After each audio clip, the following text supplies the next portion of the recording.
హెచ్ఆర్పిడబ్ల్యూఏఓ media ప్రేక్షకులకు human rights protection and welfare awareness organisation తరపున ఉగాది శుభాకాంక్షలు తెలియపరుస్తూ ఈరోజు మీ అందరికీ తెలియజేసే అంశం ఏంటంటే, మన తెలంగాణ రాష్ట్రానికి కొత్త డీజీపీని నియమించబోతున్నారు మన రాష్ట్ర ప్రభుత్వం నుంచి అని వారు ఎవరు అనే అంశాన్ని మనం చూసినట్లయితే, డీజీపీ సెలక్షన్ ఫైనల్ లిస్టు ప్రభుత్వం వద్దకు వచ్చిందంటున్నారు. సివి ఆనంద్, విపి ఆప్టే, సౌమ్య మిశ్రాల పేర్లు ఆ లిస్టులో ఉన్నాయని చెప్తున్నారు. అయితే కొత్త డీజీపీగా సివి ఆనందా లేదా సివి ఆనందనా ఇంకెవరినైనా, అలాగే ప్రభుత్వ సలహాదారుగా శివధరెడ్డి గారైనా ఇంకెవరినైనా అనే అంశం గురించి మనం ఒకసారి వివరాల్లోకి వెళ్ళి చూద్దాం. మనము పూర్తి స్థాయి డీజీపీ నియామకానికి సంబంధించి యూనియన్ పబ్లిక్ సర్వీస్ కమిషన్ నుంచి 3 పేర్లతో కూడిన జాబితా బుధవారం రాష్ట్ర ప్రభుత్వానికి చేరిందని సమాచారం.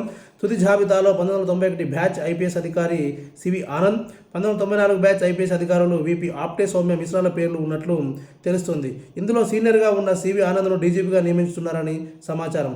అదే సమయంలో ప్రస్తుత డీజీపీ శివధరెడ్డి వచ్చే నెల 30న రిటైర్డ్ అవుతున్న క్రమంలో ఆయన్ను రాష్ట్ర ప్రభుత్వ సలహాదారుగా నియమిస్తున్నారని ప్రభుత్వ వర్గాల ద్వారా తెలుస్తోంది. అర్థమైంది కదా. ప్రభుత్వ వర్గాల ద్వారా ఏం తెలుస్తుందంటే, శివధరెడ్డినేమో రాష్ట్ర ప్రభుత్వ సలహాదారుడిగా, అలాగే సివి ఆనంద్ గారినేమో తెలంగాణ రాష్ట్ర డీజీపీగా నియమించబోతున్నారు అని చెప్పి ప్రభుత్వ వర్గాలు వెల్లడిస్తున్నాయి.